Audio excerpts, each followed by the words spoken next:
গতকাল অর্থাৎ 13ই মার্চ 2026 তারিখে মাননীয় প্রধানমন্ত্রী আসাম গুয়াহাটির সভা থেকে তিনি কিন্তু পিএম কিষানের যে 22তম ইনস্টলমেন্ট সেটা কিন্তু রিলিজ করেছেন।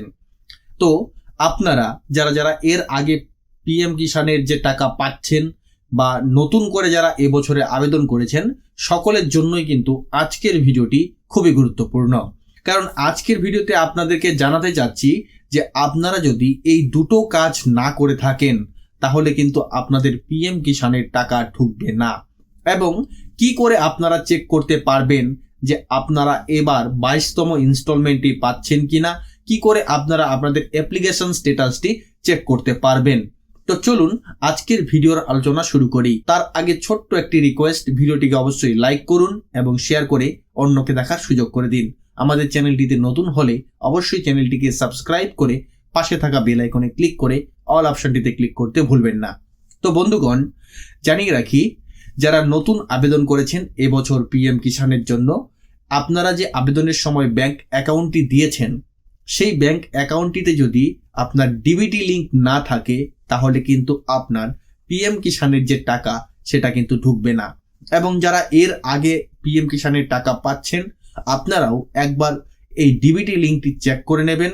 কারণ ডিবিটি লিঙ্ক যদি ফেল হয়ে যায় বা ডিবিটি লিঙ্কে যদি কোনো সমস্যা হয় তাহলে কিন্তু আপনার টাকা ঢুকবে না। তো কিভাবে চেক করতে হবে এবং ডিবিটি লিঙ্ক না থাকলে সঠিক অ্যাকাউন্টের সঙ্গে কিভাবে ডিবিটি লিঙ্ক করবেন সে সংক্রান্ত ভিডিও অলরেডি আমার চ্যানেলে দেওয়া রয়েছে, আপনারা চাইলে দেখে নিতে পারেন। এবং আপনাদের সুবিধার্থে আই বাটন অথবা অ্যান্ড স্ক্রিন এবং ডেসক্রিপশনে আমি সেই ভিডিও দিয়ে রাখবো, আপনারা সেখান থেকে খুব সহজেই দেখে নিতে পারবেন। তারপর এই অফিসিয়াল ওয়েবসাইটে এলে দেখতে পারবেন the honourable prime minister will release 22nd instalment of the PM Kisan on 13th March 2026 from Guwahati, Assam. তো এখানে দেখুন বলা হয়েছে EKYC is mandatory for PM Kishan registered farmer, অর্থাৎ যে সকল রেজিস্টার্ড ফার্মাররা রয়েছে যারা পিএম কিষানের জন্য আবেদন করেছে এর আগের থেকে পিএম কিষানের টাকা পাচ্ছে, আপনাদের কিন্তু EKYC করাটা অবশ্যই বাধ্যতামূলক।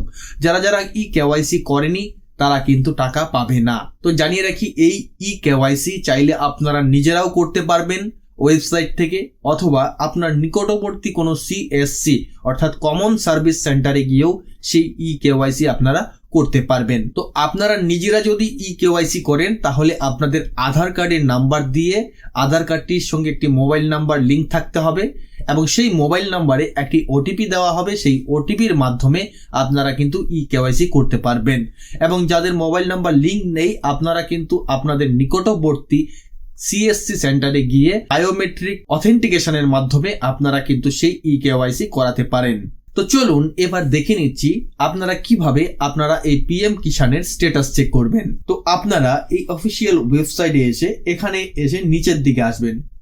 তো যখনই নিচের দিকে আসবেন তো এখানে সবার প্রথমেই দেখতে পাচ্ছেন নো ইওর স্ট্যাটাস, এই যে এখানে দেখতে পাচ্ছেন টপ কর্নারেও শো করছে নো ইওর স্ট্যাটাস, অথবা নিচের দিকে যদি আসেন এই দেখতে পাচ্ছেন এখানেও কিন্তু শো করছে নো ইওর স্ট্যাটাস। এই জায়গাটিতে আপনাদের একটি ক্লিক করতে হবে। তো যখনই এখানে একটি ক্লিক করবেন তো আপনার সামনে যে আপনার রেজিস্ট্রেশন নাম্বার যেটা রয়েছে সেই রেজিস্ট্রেশন নাম্বারটা এখানে দিয়ে দেবেন। দিয়ে দেওয়ার পর এই যে দেখতে পাচ্ছেন এই যে পাশেই যে ক্যাপচাটি শো করছে এই ক্যাপচাটি সুন্দর করে এই ঘরটাতে দিয়ে গেট ওটিপিতে ক্লিক করবেন। তারপর আপনার রেজিস্টার্ড মোবাইল নাম্বারে একটি ওটিপি যাবে, সেই ওটিপিটি সুন্দরভাবে বসিয়ে সাবমিট করলেই আপনার যে বর্তমান স্ট্যাটাস রয়েছে সেটা দেখিয়ে দেবে।